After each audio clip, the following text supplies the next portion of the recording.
Hi guys, नमस्कार, प्रणाम। मैं हूं आपका दोस्त राइटर राजा। स्वागत करता हूं आपका अपना यूट्यूब चैनल संगीत राइटर राजा में। तो दोस्तों, आप सभी सिंगरों के बीच एक प्यारा सा देशभक्ति सॉन्ग लेकर आया हूं जो कि ट्रैक पर है।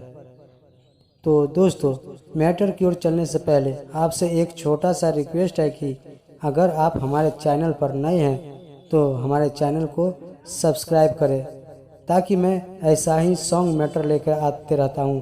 तो दोस्तों, इस बार 15 अगस्त में बजने वाला यह पाकिस्तानी सॉन्ग मैटर जो सीमा हैदर के बाद हिट मैटर लेकर आया हूं, जो कि पाकिस्तानी सॉन्ग मैटर है, पाकिस्तान पर सॉन्ग मैटर है।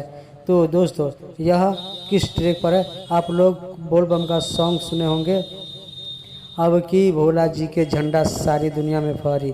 तो इसी ट्रैक पर अपना सॉन्ग मैटर लेकर आया हूँ। तो चलते हैं अपने मैटर की ओर।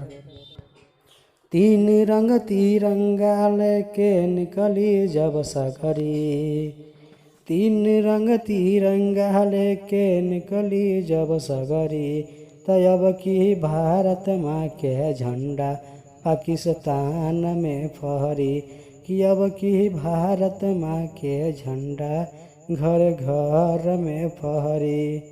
तो दोस्तों, यह सॉन्ग का मुखड़ा था। तो कोई भी सिंगर यह सॉन्ग मैटर लेना चाहते हैं तो हमारे स्क्रीन पर नंबर दिया हुआ है, आप हमें कॉल करके यह सॉन्ग मैटर ले सकते हैं। तो दोस्तों, फिर मिलेंगे अगले वीडियो में। तब तक के जय हिंद, जय भारत।